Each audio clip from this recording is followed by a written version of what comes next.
Azum, azum, azum, azum, azum, azum, azum, azum, azum, azum, azum, azum.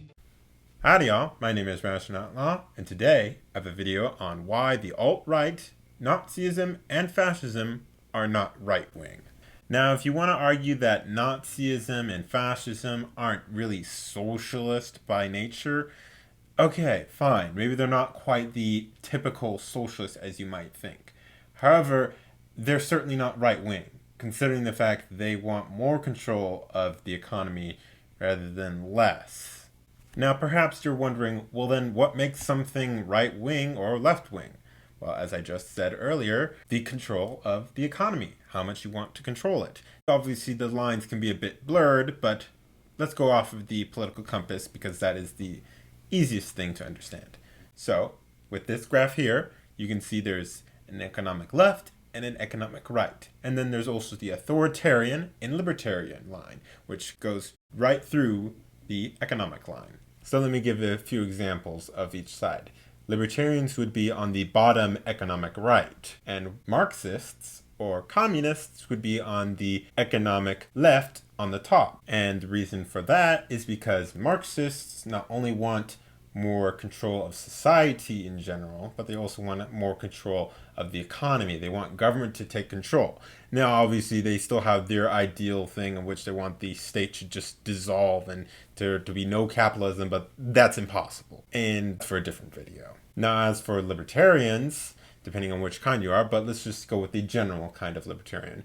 Libertarians want less government. They want the government to stay out of their bedroom and to stay out of their wallets. Now, as for fascism and Nazism and the alt-right, well, I'll get right into that. Let's start with fascism. A cornerstone for this, according to the Foundation for Economic Education, was the idea that the government's interventions in the economy should not be conducted on an ad hoc basis, but should be coordinated by some kind of central planning board. Mussolini, the dictator at the time of 1935, felt that this would help direct the economy toward certain objectives. This meant the government of Italy at that time could tell businesses how much they could charge, what they can make, and how much they can make. Now, maybe that doesn't sound quite socialist, as I said earlier.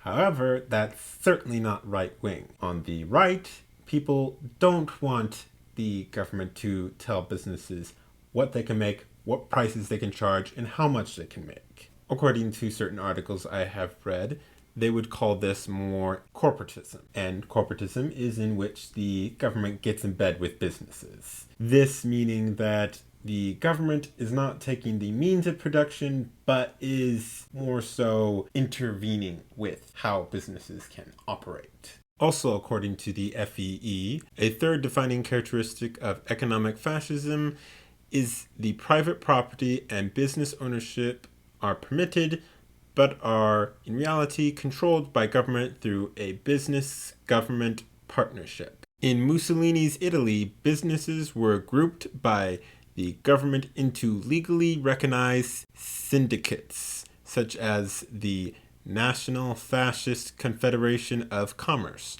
the National Fascist Confederation of Credit and Insurance, and so on.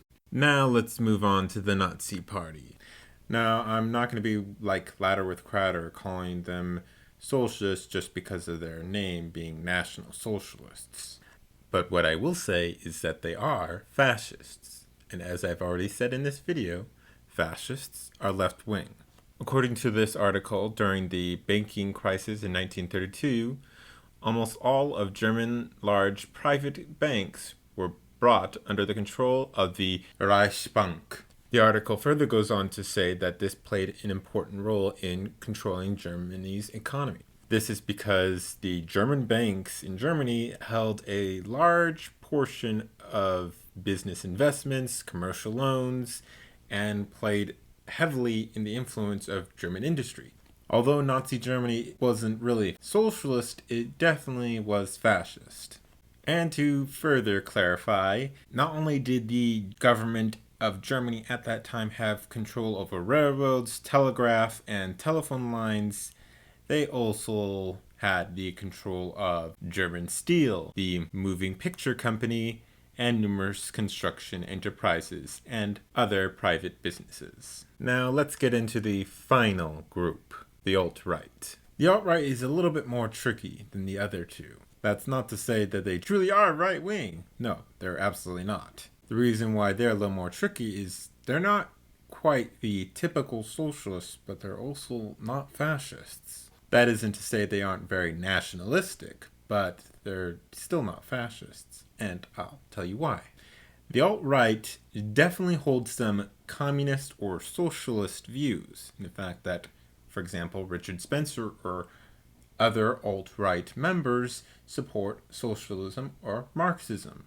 However, communism doesn't really hold a nationalistic view, which the alt-right does. That's where they take that from fascism. However, fascism doesn't really hold these more socialist views.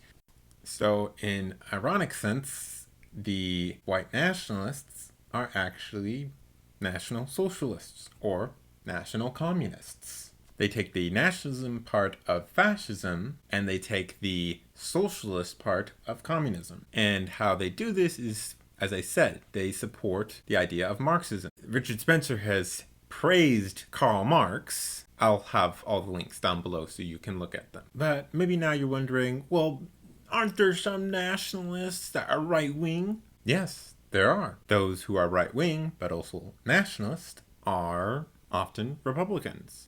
Even some libertarians are nationalists. Being nationalistic isn't necessarily bad. It's when you take it to the blind faith level of nationalism that it becomes bad.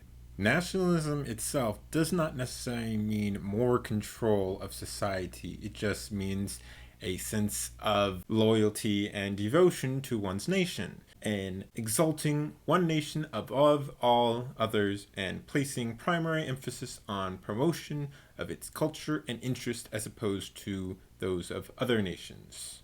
Being a nationalist doesn't mean you have to be for gun control and taking away people's freedom of speech. Doesn't mean that at all. Just means that you have this patriotism for your nation, this desire to see your nation succeed above all others. So in closing, it's pretty much okay to be a nationalist, and Nazism, fascism, and the alt-right are left-wing. Well, that's going to be it for today. If you liked this video, please give it a like, subscribe, comment down below, tell me what you thought. Follow me on all my other social media like Minds.com, Gab, Twitter, BitChute, Tumblr, my own website. And you can also support me on Patreon, and soon you'll be able to support me on Maker Support. So go donate there if you can, and I'll see y'all later. We bop and hippity hop, I'm as happy as I can be. Whoa, boom.